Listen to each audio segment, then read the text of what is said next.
Hi, I'm Dana Alison Levy, And I'm Shakirah Bourne. and we're here to talk about books that we loved as kids. So I read a lot of Enid Blyton when I was younger. I loved her books, but out of all of my favorites, I enjoyed the Naughtiest Girl in School series.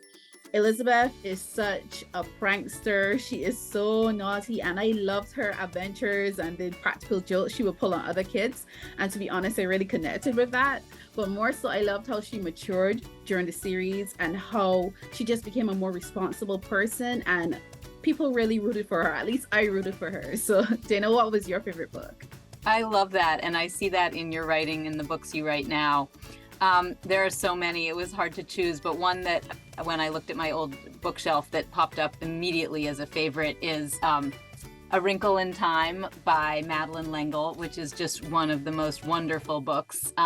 It really is one of those books that has something for everyone. It is science fiction, it is adventure, there is like saving the world kind of stuff, but there's also really lovely, loving, beautiful, complicated main characters. Meg Murray is a protagonist for the ages. She's flawed and she's cranky and she's amazing and she's brave, and I love it, and this is definitely worth a reread or a discovery for anyone who hasn't read it yet. There are so many more, but those are two places to start if anybody's looking for what to read next.